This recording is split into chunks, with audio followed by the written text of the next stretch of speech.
Self-love is not a destination. It's a journey with multiple stops along the way. That's an excerpt from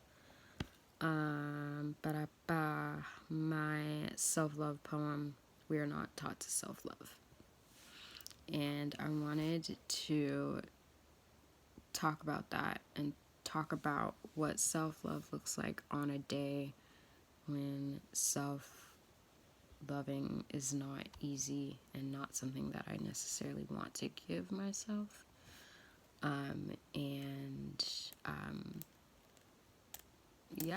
What does that look like? How to achieve that? Disclaimer, I wanted to talk about this on the day that I was really having an off day. Today I'm actually kind of okay. So I want to make references to that day instead of it being today, just so you know. And yes, I just got out of the shower. So I have 5 main points. I'm going to try and be brief with this. I'm going to try my best to be brief, but no promises. Your girl rambles. But yeah, I have 5 main points talking about self-love on off days. And this is for people who are on their self-love journey and really want to stick to it and not, or maybe like if you've kind of ventured off the path of self-love and you want to know for next time, this isn't for people who, I don't know, they don't care, obviously. If you don't care, then, don't watch it. But, yeah.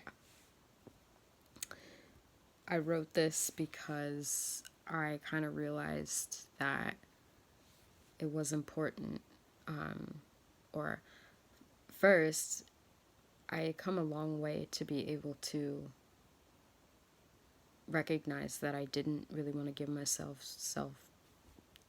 I didn't want to give myself love, but not to take myself to that dark place. Like, that's normally how I would handle things, so to not handle things that way was pretty, what am I trying to say? It was really a change in my attitude, so I was kind of proud of myself. And I thought that this might help someone who wants to really stick to the self-love journey. And I'm going to try my best not to ramble, but yeah, your girl's kind of a rambler. So I have 5 main points here. A couple of points before I get into the 5 main points are, when it comes to self-love, I feel like I should just briefly say that I think there's this idea that self-love, is kind of this like mystery thing, this level that you have to reach. And that's why I said at the beginning that it's not this destination that you'll get to. Self-love is in some like all other, love that you give. It's not that different. It's not this big mystery. How you love others oftentimes is how you should love yourself, because we tend to love others oftentimes much better than we love ourselves, treat others better than we treat ourselves. So just know that it's not this big mystery thing, and it's essentially the same thing. And then also, self-love and self-care are kind of 2 different things. With self-care, I've kind of found that it often is best given and received by me when I'm feeling good. When I'm feeling good, I'm like in the mood to, do a self-care thing. Take a long ass shower, do a face mask, whatever I need to do to feel good. sometimes if I'm feeling bad, I suppose I will self-love, but, or sorry, self-care. But most of the time, in order to bring myself, and this is just me personally, to that level where I can self-care, it's conditional. It has to be based off of, I'm already at a level where I can give myself that care. Self-love, on the other hand, is something that should happen every day. Certain self-care stuff isn't going to happen every day. Like, I'm not going to do like a spa day every single day. It's more of a treat too. So self-care is more of a treat than self-love. Self-love should be more unconditional, like when you love other people. And that's something that you should practice every day, even when you feel like you don't deserve it, because you absolutely do. So just some pre-notes. I don't know what that was, but yeah, pre-notes before the main notes. Okay, so my 5 points. My first point is allow yourself to feel. So this point may sound kind of obvious, but I feel that it's really, really not. Just to give you a little backstory on how I got to this, was the other day, it was about 2 days ago, I was in the shower, and I typically have shower thoughts, but I was kind of not feeling the best going into the shower, so I was actually, hoping it would make me feel better. And then it was like one thought after another, and then I was just in this state of just not feeling it. And it kind of got worse, and I got to this point of like spiraling. I'm talking about spiraling and how important it is not to do later. But yeah, I got into this bad point, and I, for some reason, snapped out of it and handled it in a healthy manner, even though I didn't really have any intentions to do so. I don't know how I did. Thank God, I don't know. But allowing yourself to feel was something that I actually didn't do in the moment, but after I had realized how unhealthy I was getting with my thought process, I kind of backtracked and said, okay, I'm going to allow myself to feel. So allowing yourself to feel looks like saying to yourself, okay, I recognize that I feel sad. I recognize that I feel bad. I recognize that I'm insecure about blah, blah, blah. It's kind of looking at your emotions in a very objective way, a way that kind of separates you from the emotion. I know it sounds maybe a little weird, but this, if you can master this, okay, you know what's up, because this is so powerful and so integral to becoming more healthier minded and self-love and self-improvement and all of that. Being able to separate your feelings from yourself. Because truthfully speaking, feelings oftentimes lie to us, whether we want to accept that or not. So just because we feel something does not mean it's true. So being able to allow yourself to feel is a really, really good and important thing. And it's something that it's not only you have to like call out those feelings, but you have to actually validate yourself for feeling those feelings. Again, it might seem kind of odd, but think about how many times you have felt a certain feeling, a certain negative feeling, or seen someone close to you feel a certain negative feeling, and your like first thought right off the bat was to fix it. you might not even allow them to finish they what they were complaining about, what they were upset about. You're just like, oh my gosh, I need to fix this. I totally get that way of thought, but that is not always ideal. There are certain times where you just want to be listened to. So allowing yourself to feel is super, super good. And in regards to self-love journey, allowing yourself to feel is kind of an act of self-love right then, and like just by doing that, because you're taking all of yourself, even the bad, not trying to invalidate anything. My second point is this is normal. I think, again, oftentimes we do try to invalidate bad feelings, even if we have the best of intentions. We kind of tend to look at bad feelings as something that needs to be, sorry, my hair is bothering me. We look at bad feelings as something to be eradicated, and obviously we don't want to go around feeling bad, but we often don't, we don't ever give voice to those bad feelings, and we kind of have this unhealthy view that, we can't ever feel bad feelings, and it's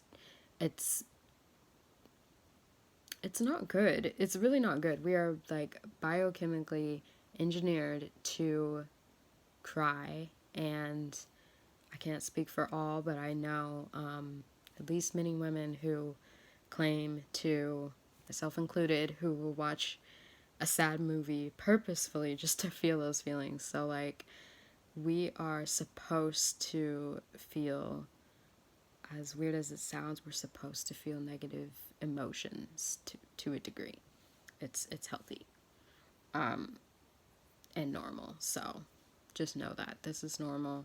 So after you have allowed yourself to feel, validate yourself, go a step further and validate yourself by saying, this is normal. I don't need to just snap out of this right away that I'm sad. Going with a more, I guess, concrete example was, for me, one of the first thoughts I felt was for some reason, my skin was really sensitive because I was in the shower, I think I mentioned that, and I was washing my face, and my skin was just oddly sensitive, and when I was washing it, I started to break out a little bit, and my face was tingling, and so I was already feeling bad, and then I started to feel uncomfortable and then get irritated by the fact that I'm like, oh, now what, and I'm like, oh my gosh, I feel so ugly. And allowing myself to say that, it's not a great thing to say. I wouldn't really encourage you to say,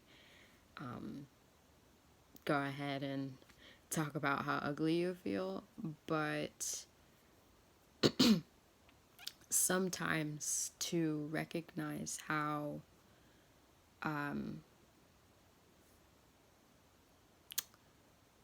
flawed our way of thought is. I'm not talking about my ugliness or my attractiveness or lack thereof. I'm not talking about that. But just in general, in order to recognize how flawed our way of thought is, we kind of do have to give voice to it. And if we don't ever give voice to it, we just kind of accept it, I don't know if that makes sense. But yeah. So yeah, just recognize that it's normal. So yeah, allow yourself to feel, and then go a step further and say, this is normal. I'm okay. I'm not a freak for feeling this way. So, oh yeah, in my example, I felt ugly. Personally, because I can detach my feelings, I would say, okay, this is I don't want to say normal, but it's valid to feel not attractive in this moment right now as my face is like breaking out and I'm just not feeling myself today. Third step would be to realize that those two steps are not at all a license to spiral.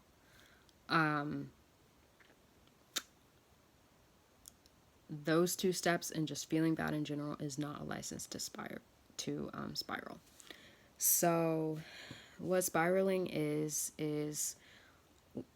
honestly, it's a detachment from reality and rationalization. When you start to spiral, what is happening is you're going from thinking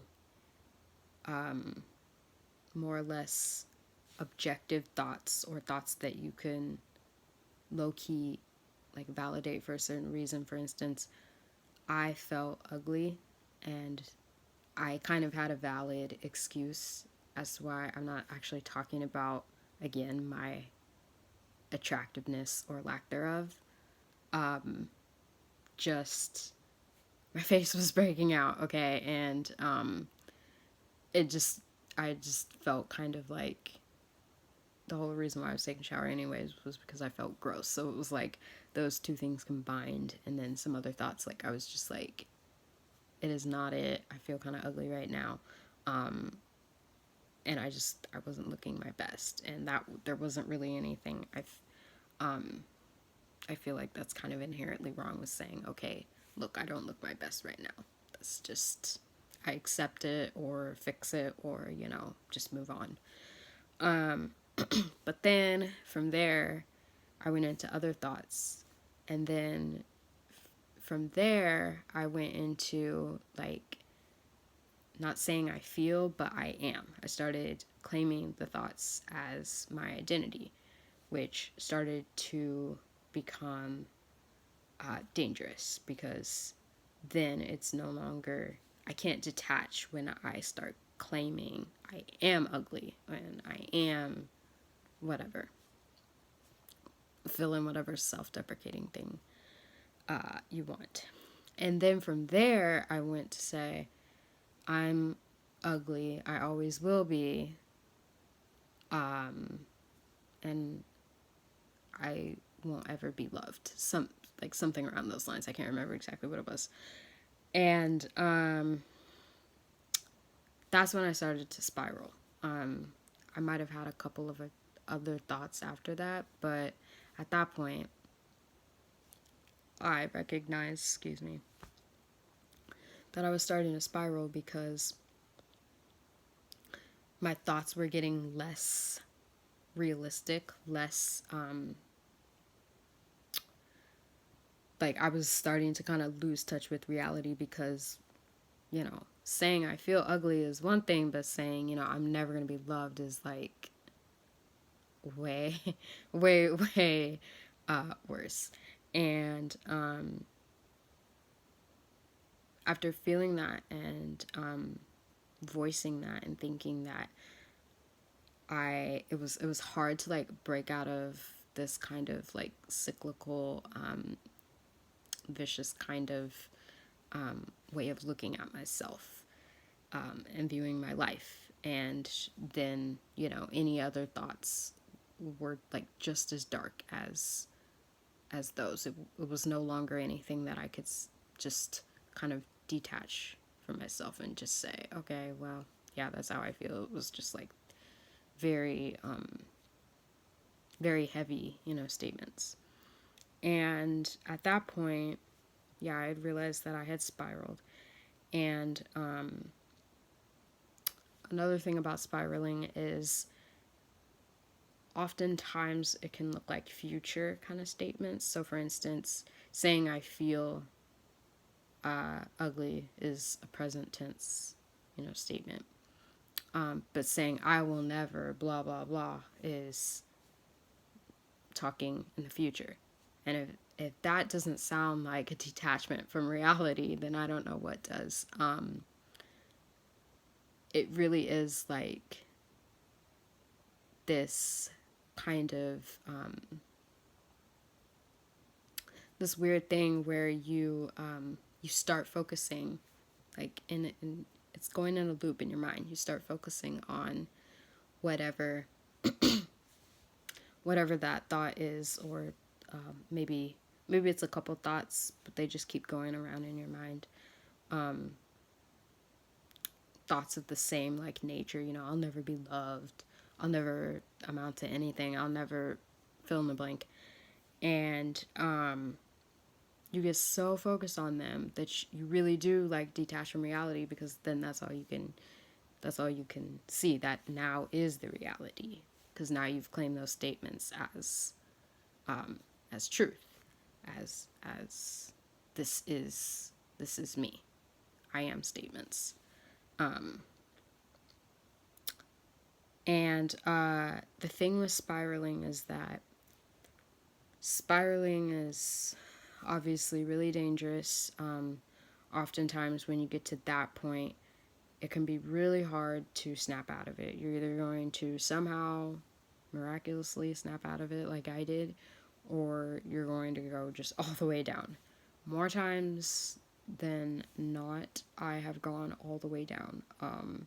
And I definitely said, okay, as more future statements, I said, okay, I know tonight's gonna be a cry myself to sleep kind of a night, or whatever, just because I was getting so down.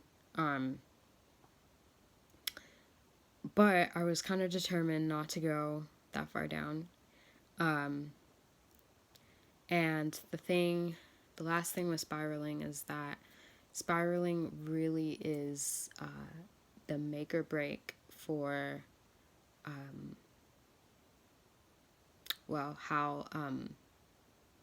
how healthy minded you are, as well as if it's like a good determinant whether you're gonna stay on this self-love journey or not.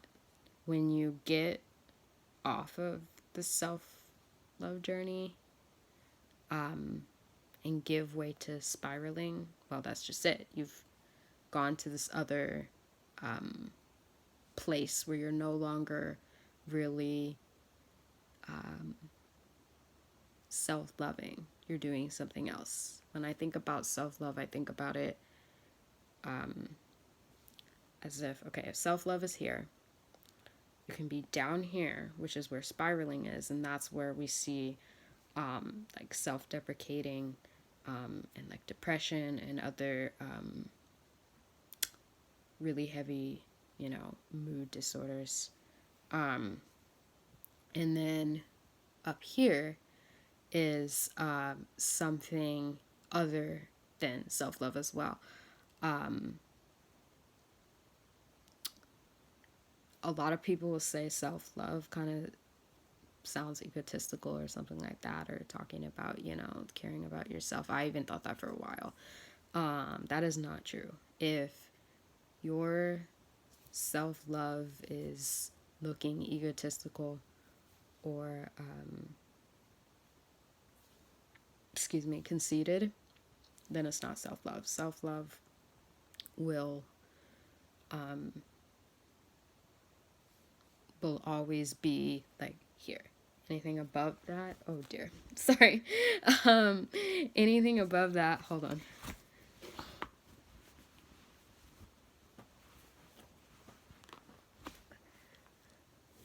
I knew that was, oh dear. Okay, well, might not be able to do the towel thing. Okay.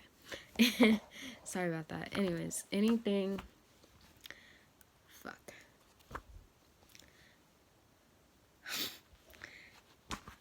I knew this was gonna happen. I was like watching it progressively get worse and the camera fall apart. Anyways, hopefully it doesn't come apart anymore.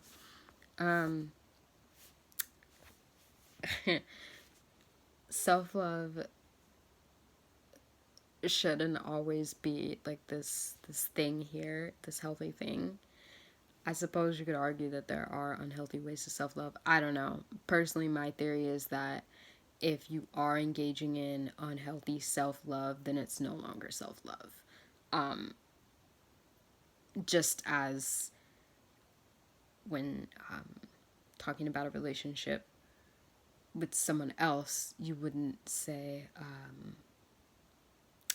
you have a really unhealthy way of loving someone else. No, you might call them, manipulative or controlling or abusive or something. You wouldn't just say that kind of a thing. So I don't know. That's just my personal theory. Doesn't really matter though. But yeah, spiraling will be the thing to determine when you're either before you get to that point or while you're in it. It'll be the thing to determine whether you stay on that journey of self-love or not. So I implore you today, if you are kind of about to spiral or in the spiraling arena, I pray that that's not the case, because I know how hard it is to break away from that on your own. I just pray that that's not you. You're not there. And if it is you, that you can back away from it, because that's a really, really hard place to be in. And normally from there, it is not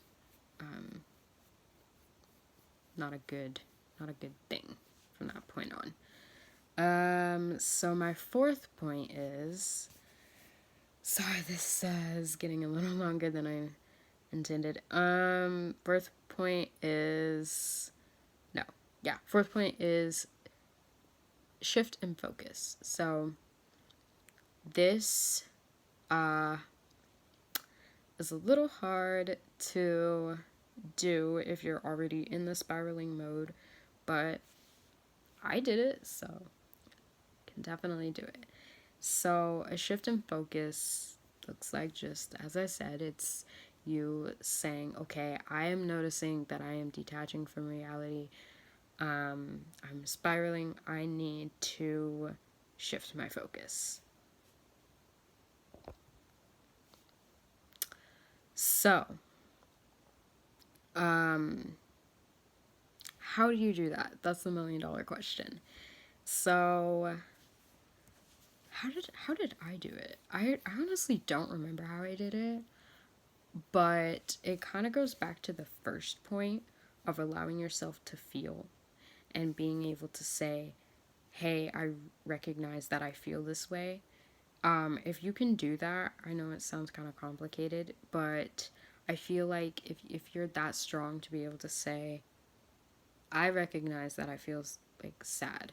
And by the way, I know saying that kind of makes it sound like those people who are like, to speak my truth. Like, it's not that, but like, do whatever you gotta do to be healthy minded, and healthy in general.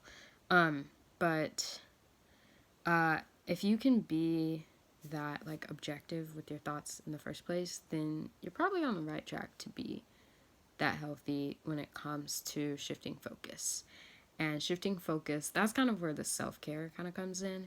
And that's where you can say, okay, I am going to think about anything else, whether it be, the self-care thing that you're going to do to get you out of this, or just think about anything else. Again, whether it be naming these bad feelings, or something that made you smile last time you had these intrusive thoughts, or just something that makes you smile in general. Your grocery list for Saturday morning, I don't know, just shift the focus. I tend to also think of shifting the focus as not really an action either. So it can be the self-care thing, but oftentimes it's just getting your mind out of that vicious cycle, to a more neutral place, and then being able to go into step 5, which is healthy coping. And at that point, you can engage in those self-care things. It's really great to have multiple self-care, self-care things to go to. Yeah, that's my fifth point, is just healthy coping. For me, oftentimes that is kind of like an at-home spa day thing. I like to take really long showers and then do like face masks and, you know, do my eyebrow, whatever I need to do. I like to like do that kind of a thing. But writing helps a lot for me. Sometimes I just need to eat. I do want to say, for healthy coping, it is important that even even if the healthy coping thing feels good, that it's actually something that is healthy. Like for instance, a lot of people, their go-to is food when they're feeling bad. Personally, I feel like the real danger with that is depending on how much you eat and what you eat. I feel like you can probably have some healthy things to go to if food is your outlet. If making a salad calms you down, then go for it, and that's pretty good. Way better than me with my like trying to finish a pint of Ben and Jerry's. But I I don't want to condone that though, because if you're eating and you're not actually hungry, then that does kind of insinuate kind of an unhealthy dependency. So I'm not condoning that, but I think as long as it's something that can't easily turn into something unhealthy, if that makes sense. So that's why I personally would try and stay away from food, even though sometimes I do like to sometimes I just haven't eaten anything, and then that's why I get all negative. And as long as I eat something, even if it's like some berries or something, I feel a little bit better. But it's just better to engage with something that's not going to turn into something maladaptive. Something can feel good and feel healthy, but it actually can be, you know, harmful. So just keep in mind that what you're engaging in is truly healthy. Going on a walk is something really great. Writing is really great.